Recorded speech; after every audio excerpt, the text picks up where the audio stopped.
हाँ जी। Good morning students. हाँ, जैसा कि नाम से पता चल रहा है, ये टॉपिक अपन पढ़ रहे हैं BSc part second year third year के लिए। और ये तेरी यूनिट है सेकेंड। ठीक है, यूनिट कौन सी है? सेकेंड। और यूनिट सेकेंड को किसकी? इनऑर्गेनिक केमिस्ट्री की। कौन सी केमिस्ट्री की? इनऑर्गेनिक केमिस्ट्री की। देखिएगा बेटा जी, अब आपके पास टाइम कम है, इसलिए मैं केवल वही क्वेश्चन कराऊंगा जो आपके एग्जाम व्यू से इंपॉर्टेंट होंगे। ये मैं तीनों ईयर्स के लिए बता दूंगा। तो बीएससी पार्ट थर्ड ईयर के लिए आपको पता होना चाहिए यूनिट सेकेंड, जो कि तेरी कौन सी है? Coordination chemistry. कोऑर्डिनेशन केमिस्ट्री से पहला जो इम्पोर्टेंट क्वेश्चन है वो यही पूछता है कि डी कक्षक का विपाटन डायग्राम बताओ। किस किस के लिए डी कक्षक? किस किस के लिए? एक तो तेरा टेट्राहेड्रल के लिए, जिसको तू हिंदी में बोलता है चतुष्फलकीय। किसके लिए बेटा जी? चतुष्फलकीय। और दूसरा पूछता है तेरा ऑक्टाहेड्रल के लिए, जिसको हिंदी में बोलते हैं अष्टफलकीय के लिए। किसके लिए? अष्टफलकीय। ध्यान से पढ़ ली इस चीज को। डी कक्षा का विपाटन किस किस के लिए? चतुष्फलकीय के लिए और अष्टफलकीय के लिए। इंग्लिश में इसको बोलते हैं स्प्लिटिंग डायग्राम फॉर ऑक्टाहेड्रल और टेट्राहेड्रल। तो सबसे पहले अपन स्प्लिटिंग डायग्राम पढ़ते हैं। किसके लिए जी? हम सबसे पहले पढ़ेंगे बेटा जी ऑक्टाहेड्रल के लिए। पहला किसके लिए पढ़ेंगे अपन? ऑक्टाहेड्रल के लिए डी कक्षा का विपाटन। ऑक्टाहेड्रल के लिए डी कक्षा का विपाटन।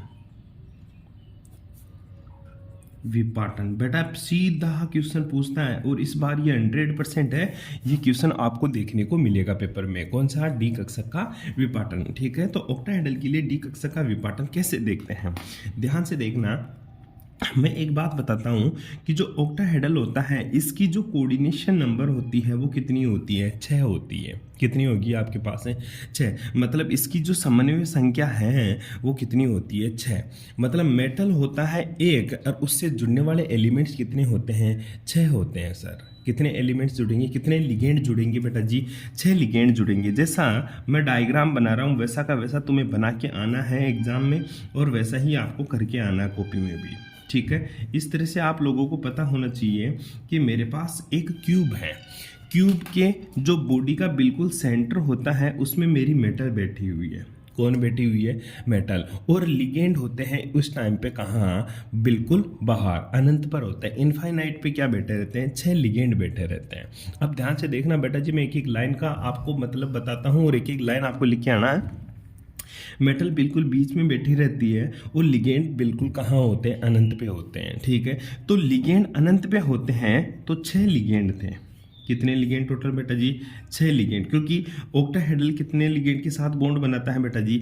6 लिगेंड के साथ बॉन्ड बनाता है। जब मेटल के डी कक्षक थे, जब लिगेंड अनंत पर थे, लाइन को ढंग से सुन लेना, मेटल की डी कक्षक जब लिगेंड अनंत पर थे तो अपनी ग्राउंड स्टेट में थे। मतलब लिगेंड मेटल की जो डी ऑर्बिटल्स थे इनके ऊपर कोई इफेक्ट नहीं पड़ रहा था। अब ध्यान से दे, जैसे ही लिगेंड पास आते हैं, जैसे ही लिगेंड क्या करते हैं? मेटल के तरफ गमन करते हैं। जैसे ही लिगेंड मेटल की ओर मूव होते हैं, मेटल के डी कक्षकों में पहला एक्साइटेशन शुरू हो जाता है। कैसे? क्योंकि जैसे ये पास आएंगे तो मेटल की डी ऑर्बिटल एक्साइटेड स्टेट में चले जाते हैं। कहाँ चले जाते हैं बेटा जी? एक्साइटेड स्टेट में चले जाते हैं। कैसे चले जाते हैं ध्यान से देखना, एक बार के लिए मैं डायग्राम बना के दिखाता हूँ। सबसे पहले मेटल के जो इलेक्ट्रॉन्स थे वो कौन सी स्टेट में थे बेटा जी? गुरुजी ग्राउंड स्टेट में थे। कौन सी स्टेट में? ग्राउंड स्टेट में, जहां एनर्जी बिल्कुल कम थी। कितने ऑर्बिटल होते हैं? 5 ऑर्बिटल होते हैं। D x y, d y z, भूल मत जाना इसको, डी जेड एक्स, और एक होता है d x square y square, और एक होता है तेरा डी जेड स्क्वायर। ये ऑर्बिटल्स होते हैं मेटल के 5 डी कक्षक। ठीक है, कौन सी स्टेट है? Ground state. अब मेटल के ऑर्बिटल क्या हो जाते हैं गुरुजी? एक्साइटेट हो जाते हैं। क्या हो जाता है बेटा? एक्साइटेट हो जाते हैं, एक्साइटेशन। ठीक है, यहाँ पे क्या हो जाता है बेटा जी? एक्साइटेशन। मतलब है जैसे लिगेंड अनंत में थे तो मेटल के डी ऑर्बिटल में कोई एक्साइटेटमेंट नहीं था, लेकिन जैसे ही लिगेंड को पता चला मेटल बैठी है बिल्कुल सेंटर में, तो ये 6 के 6 लिगेंड अनंत से मेटल की तरफ मूव होते हैं। उसी टाइम मेटल अपने डी ऑर्बिटल्स को एक्साइटेड स्टेट में ले जाती है। क्यों? क्योंकि मेटल को इनको जोड़ना है, तो मेटल अपने इलेक्ट्रॉन्स को कौन सी स्टेट में ले गई बेटा जी? एक्साइटेड स्टेट में। तो पहली जो स्टेप होती है उसको बोलते हैं एक्साइटेशन, उत्तेजन। उत्तेजित अवस्था, 1 2 3 4 1 5, वही ऑर्बिटल है dxy dyz और dzx। ठीक है, इसके अलावा यह है तेरा d x square y square और डी जेड स्क्वायर। मैंने तेरे को डी ऑर्बिटल पढ़ाया था, तब बताया था कि जो d x y d y z और डी जेड एक्स है ना, ये तीनों तो प्लेन में होते हैं, और d x square y square और डी जेड स्क्वायर किस में होते हैं बेटा जी, ये एक्सेस के ऊपर होते हैं। कहाँ होते हैं, एक्सेस के ऊपर होते हैं। अब ध्यान से समझना मेरी बात को, मेटल थी बीच में, लिगेंड थे अनंत से आ रहे थे। अब पता चला लिगेंड्स को मेटल से जुड़ना है। ठीक है, मेटल बोल रही है मैं 6 लिगेंड को जोड़ सकती हूँ, क्योंकि मेरे को ऑक्टाहेड्रल बनाना है। मेटल बोल रही है मेरे को भाई जी ऑक्टाहेड्रल कॉम्प्लेक्स बनाना है, तो मैं 6 लिगेंड को जोड़ सकती हूँ। तो 6 लिगेंड, इनके ऊपर सबके ऊपर या तो नेगेटिव चार्ज है या फिर सबके ऊपर लोन पेयर है। अरे तू जानता है नेगेटिव चार्ज हो या लोन पेयर हो, उनके बीच में क्या होता है बेटा जी, रिपल्सन होता है। क्या होता है, प्रतिकर्षण होता है। तो ये लिगेंड इस टाइप से एडजस्ट हो जाएंगे कि इनके बीच में जो रिपल्सन है, इन लिगेंड्स के बीच में जो क्या है, प्रतिकर्षण है। ठीक है, जो लिगेंड के बीच में रिपल्सन है वो मिनिमम हो जाए। ठीक है, लिगेंड को इस तरह से एडजस्ट होना पड़ेगा। क्यों, क्योंकि इनके ऊपर सर या तो नेगेटिव चार्ज है या फिर इनके ऊपर क्या है, लोन पेयर है, क्योंकि लिगेंड है। और लिगेंड का नेचर क्या होता है बेटा जी, लिगेंड का नेचर होता है हमेशा बेसिक। बेसिक मतलब समझ रहा तू, इसके ऊपर या लोन पेयर है तो ये इलेक्ट्रॉन डोनेट करेंगे, तो इसका मतलब ये होता है बेसिक नेचर क्या होता है। अरे मेटल का जो नेचर होता है वो एसिडिक होता है। कौन सा एसिड, मेटल तो हमेशा लुईस एसिड की तरह बिहेव करती है, और लिगेंड हमेशा लुईस बेस की तरह बिहेव करता है। ये तो हमेशा इलेक्ट्रॉन देना चाहता है, ये हमेशा इलेक्ट्रॉन लेना चाहती है। अब ये लेना चाहती है, ये देना चाहता है। ठीक है, तो ये इस मेटल के पास आएंगे 6 के 6, पर इनके बीच में क्या होगा, रिपल्सन होगा। क्या होगा, रिपल्सन। तो ये इस तरह से एडजस्ट हो जाते हैं ताकि मेटल के पास आने में खुद रिपल्सन कम फील करे। तो आएंगे कहां से, ध्यान से देखना बेटा जी, ये सारे के सारे लिगेंड आते हैं फेस के सेंटर से। किसके सेंटर से बेटा जी, फेस के सेंटर से। 4 तो ये आ गए, चारों सेंटर से। एक बिल्कुल ध्यान से देख मेरे भाई, एक बिल्कुल पीछे से आएगा, पीछे पीछे वाले फलक से आएगा। कौन से फलक से आएगा बेटा जी, जो पीछे पीछे लास्ट का फलक है उससे आएगा, और एक बिल्कुल सामने सामने वाले फलक से आएगा। इस तरह से मेटल के ऊपर ध्यान से लाइन लिख के आएगा, मेटल के साथ जो लिगेंड कोऑर्डिनेशन नंबर 6 बनाएंगे, वो सारे के सारे लिगेंड क्यूब के फलक से मेटल की ओर आकर्षित होते हैं। बैठ गई बात समझ में, मेटल की ओर आकर्षित हो गए, किसकी तरफ, क्यूब की ओर से। अब ध्यान दे, मेटल के 3 एक्सेस होती हैं। ठीक है, एक तो वाई एक्सेस, दूसरा एक्स एक्सेस, और तीसरा कौन सा होता है बेटा, जेड एक्सेस होती है।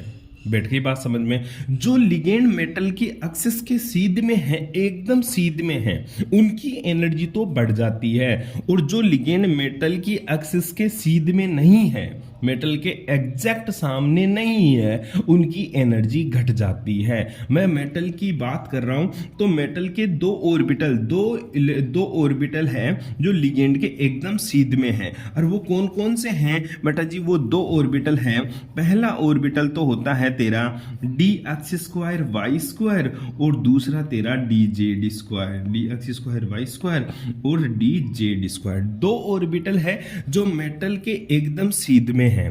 ठीक है, एकदम सामने है, क्योंकि ये एक्सेस के ऊपर आ रहा है। अरे मैंने तेरे को पहले ही बता दिया था, d x square y square और डी जेड स्क्वायर एक्सेस के ऊपर बनते हैं, और डी एक्स वाई तो एक्स वाई प्लेन में, डी वाई जेड प्लेन में, और डी जेड एक्स प्लेन में बनते हैं।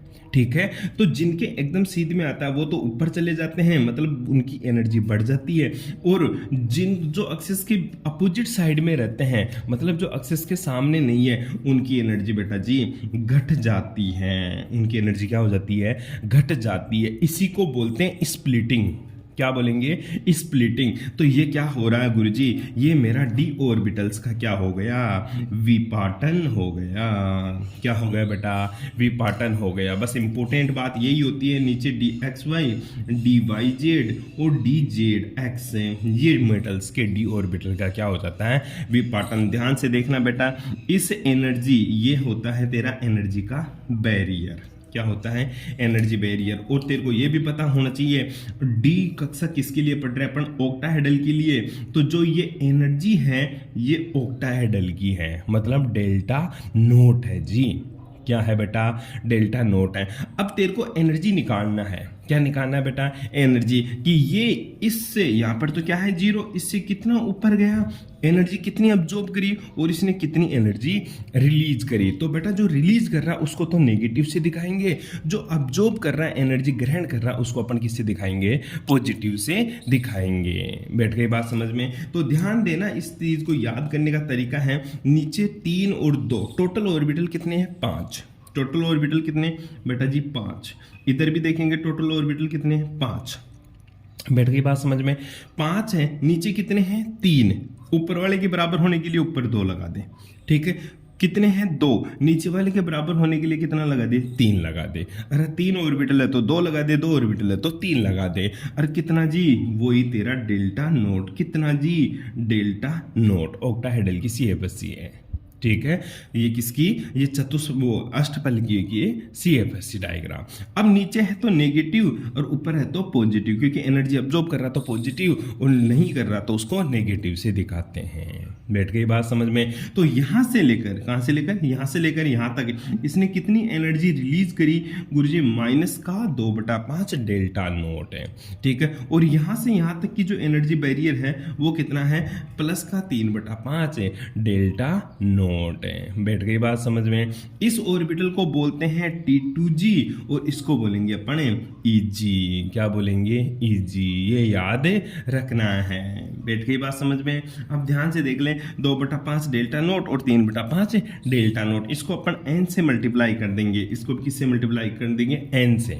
वो अपन CFSC में देखेंगे, किस में देखेंगे बेटा जी, अपन CFSC में। आई बात समझ में। तो ये होता है तेरा ऑक्टाहेड्रल के लिए डी कक्षा का विपाटन डायग्राम, बहुत इंपॉर्टेंट है, 4 नंबर के क्वेश्चन में पूछेगा। ऑक्टाहेड्रल के लिए डी कक्षा का विपाटन आरेख बताओ, डी कक्षा के लिए विपाटन आरेख बताओ। तो आपको दोनों के लिए बताना है, टेट्राहेड्रल के लिए और ऑक्टाहेड्रल के लिए। और वो तेरे को ऑक्टाहेड्रल का स्पेशल पूछे तो इस तरह से तेरे को डी कक्षा का विपाटन डायग्राम बताना है। लिखेगा कैसे, सबसे पहले लाइन में लिखेगा ऑक्टाहेड्रल के लिए डी कक्षा का विपाटन, ठीक है। तो ऑक्टाहेड्रल के लिए कोऑर्डिनेशन नंबर 6 होता है, मतलब इसमें आने वाले लिगेंड कितने होते हैं, 6 होते हैं।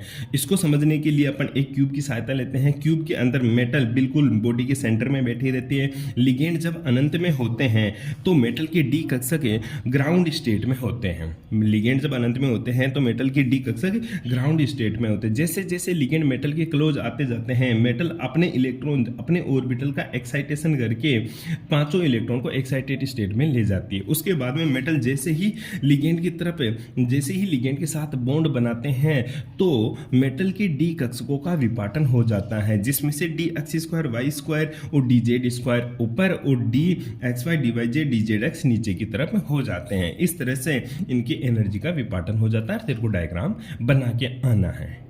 बैठ गई बात समझ में। इसके साथ ही तेरे को CFSC डायग्राम, तो ये कितनी एनर्जी रिलीज हुई, कितनी एनर्जी अब्जॉर्ब करेगा टोटल, वो तेरे को बताना है डेल्टा नोट CFSC मतलब ऑक्टाहेड्रल के लिए CFSC कैसे बताएगा। तेरे को कुछ नहीं करना बेटा जी, सबसे पहले नीचे वाले की तरफ चलते हैं अपन। मतलब इसमें तो इलेक्ट्रॉन भरेगा, कितना, n इलेक्ट्रॉन भरेगा। n कौन से में भर रहा है, T2G में। किस में बेटा, T2G में। n गुणा n किसका, T2G ऑर्बिटल का। n किसका, T2G ऑर्बिटल का। गुणा करेगा किसे, -2/5 डेल्टा नोट। बैठ गई बात समझ में। प्लस n किसका, EG का। n किसका बेटा, EG का, इंटू कर दे गुणा 3/5 डेल्टा नोट। खत्म। बस ये तेरी CFSC बतानी है। और लास्ट में एक और लगा देना डेल्टा P, मतलब पेयरिंग एनर्जी। बैठ गई बात समझ में। पूछ ले ऑक्टाहेड्रल की CFSC का फॉर्मूला बताओ, तो ऑक्टाहेड्रल की CFSC का फॉर्मूला EG है, तेरे को याद हो जाएगा। NT2G माइनस का 2/5 delta naught plus NEG 3/5 delta naught plus delta P। n क्या होता है, NT2G मतलब T2G ऑर्बिटल में इलेक्ट्रॉन्स की संख्या। NT2G क्या होता है, T2G ऑर्बिटल में, T2G कक्षक में इलेक्ट्रॉन्स की संख्या।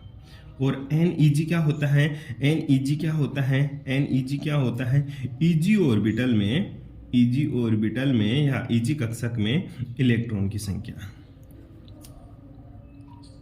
ठीक है। डेल्टा पी क्या होता है? पेयरिंग एनर्जी, मतलब चक्रण ऊर्जा। बैठ के बात समझ में? ये तेरे को ऑक्टाहेड्रल का CFSE डायग्राम बनाना आना चाहिए। ठीक है, अपन टेट्राहेड्रल का पढ़ेंगे नेक्स्ट क्लास में। ठीक है, थैंक्स फॉर कोऑपरेशन।